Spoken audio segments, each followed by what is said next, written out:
Alex Eala didn't end the world with an ace. She didn't do it with a winner struck down the line at the perfect moment. She did it with words. Words spoken beneath 16,000 people sitting in the California sun at Indian Wells Stadium, each one watching every breath she took. A 20-year-old girl from Quezon City, ranked 31st in the world, stepped in front of a room full of cameras and journalists and chose to talk about something other than tennis. She chose to talk about the people she carries with her always, the ones who cannot afford to watch her play. What happened next went far beyond sport. This is a story about what occurs when a girl raised watching Manny Pacquiao on borrowed televisions decides that fame is only noise if it serves no purpose. Stay until the very end, because what happened after she spoke will give you chills, and to understand why that Indian Wells moment was so different, you first have to understand where Alex Eala comes from. Not just geographically, but emotionally, historically, and in every way that shapes a person's soul.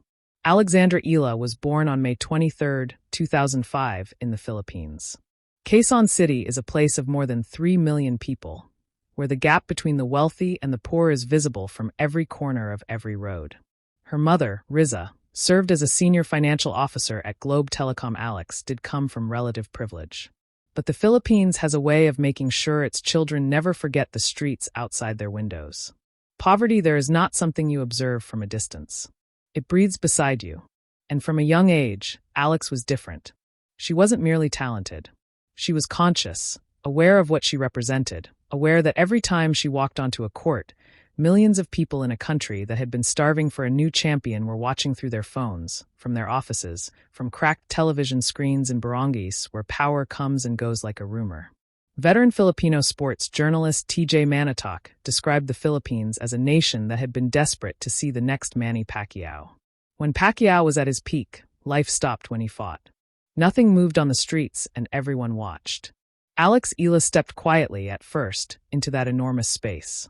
Then suddenly she was no longer quiet at all. She became the first Filipino to win a Grand Slam junior title when she claimed the girls' singles crown at the U.S. Open in 2022. She was 17 years old. At an age when most young people are still figuring out what they want from life, Alex was already writing history on the largest stages on the planet. But the history was only just beginning. On February 23, 2026, she reached a career-high WTA singles ranking of world number 31, making her the highest-ranked Filipino in the history of the WTA Tour, the first Filipino woman ever to break into the top 50. She had beaten Grand Slam champions. She had sold out stadiums. She had transformed tennis, a sport that barely registers in most Filipino conversations about sports, into something that felt like a national religion.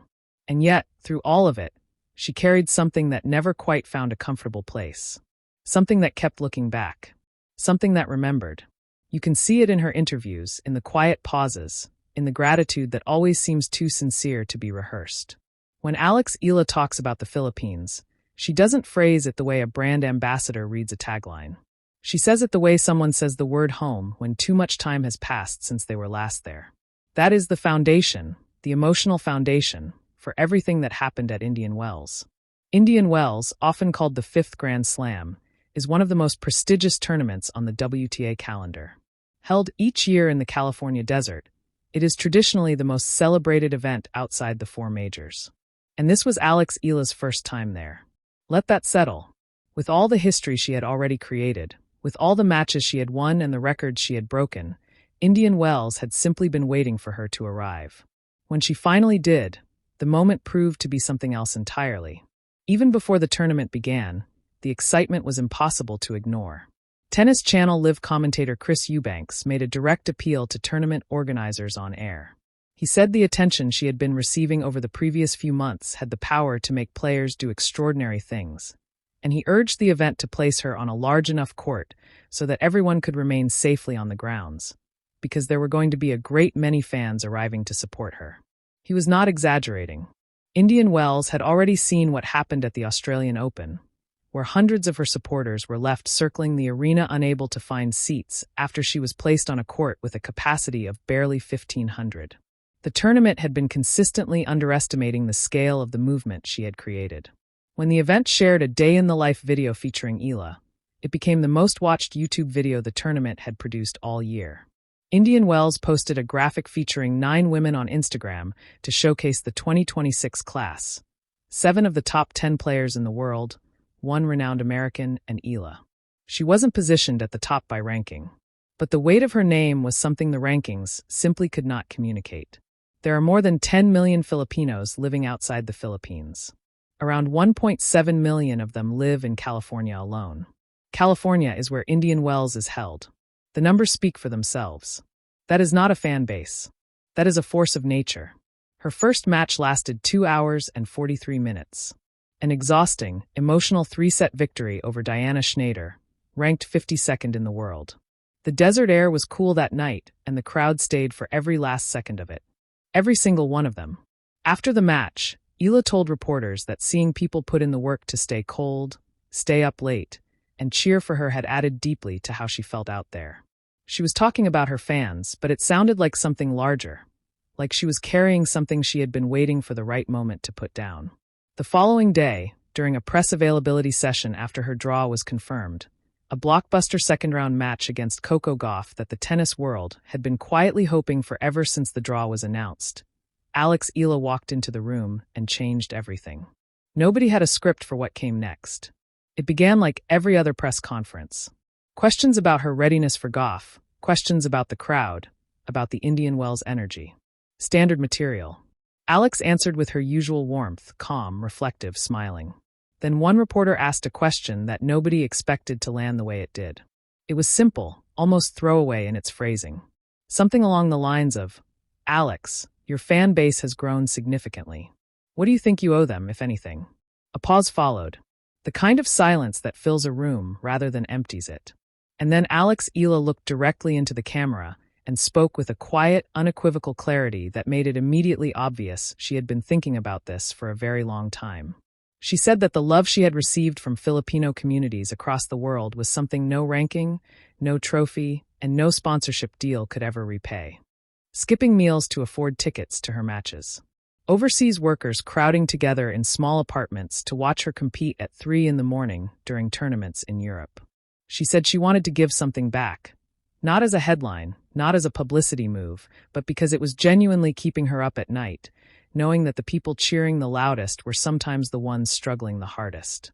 And then she announced the creation of the Eala Foundation, a nonprofit organization with an initial personal contribution of 50 million pesos, directed toward supporting underprivileged Filipino communities through 3 specific pillars: access to education, healthcare for children and young people, and youth sports development.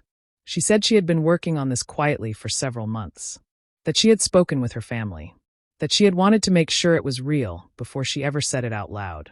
The room went silent. Not the polite silence of a press conference wrapping up on schedule. The kind of silence that descends when something genuine and completely unexpected lands in the middle of a crowded space. Reporters stopped typing. Cameras kept rolling. No one moved to wrap things up. A journalist from the Philippines near the back of the room was seen pressing her hand against her face. And then the room erupted. Back home in the Philippines, it was already past midnight. But social media never sleeps. Clips of the announcement began circulating within minutes. By morning, Alex Eala's name was trending across the Philippines, in Australia, in Spain, in the United States. Everywhere she had ever competed with Filipino supporters in the stands. But this is where things became complicated, because not everyone joined in the celebration. Fame in the age of social media has 2 sides, and Alex Eala had already experienced both of them, long before Indian Wells.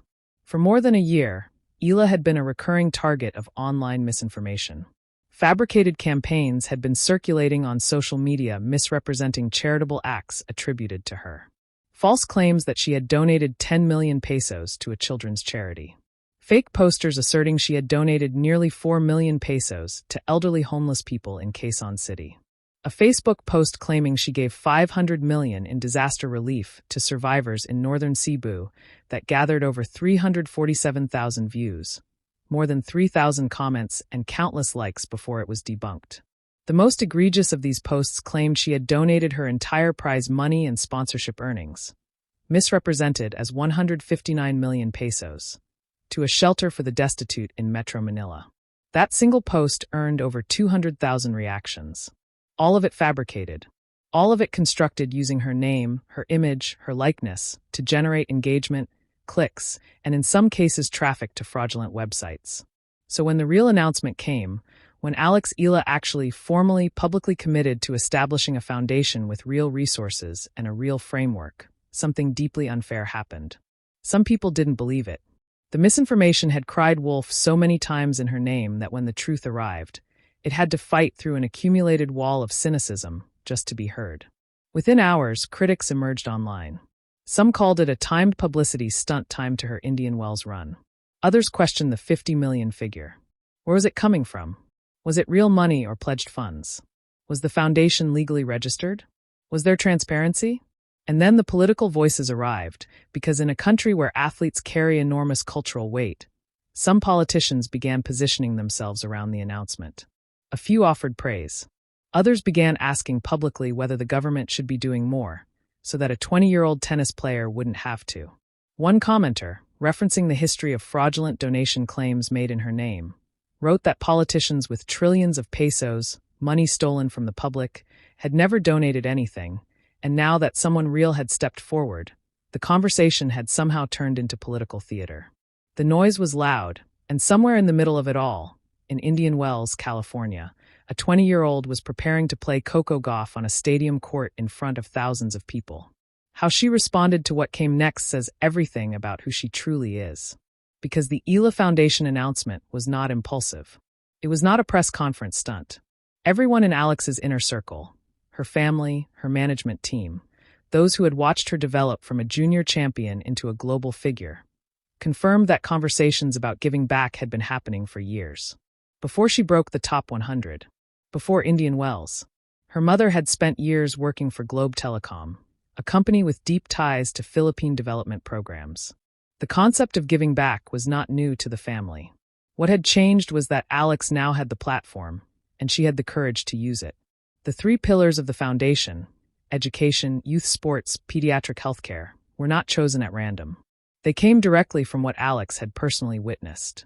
She had visited provinces during promotional events and seen children practicing tennis with broken rackets on cracked concrete courts.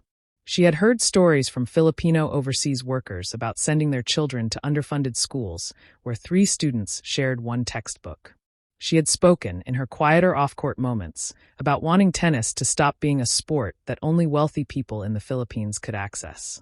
She had already co-led a hashtag campaign earlier in 2026 called AKOSI Mio, a digital community building initiative. That wasn't just an endorsement deal. That was a woman already thinking about mentorship, legacy, and community. The foundation was simply the next, much larger step.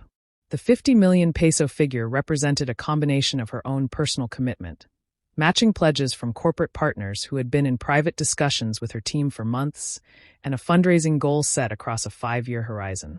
This was not a single check. It was a structure. It was a promise with a framework built around it. That is the dimension of Alex Eala that the critics who rushed to social media in those early hours seemed entirely unable to see. She once said, in her own words, that she has never been great at performing for the camera, and that the best thing she can do is simply be bold in being herself. Her boldness is not only about a forehand winner struck under pressure.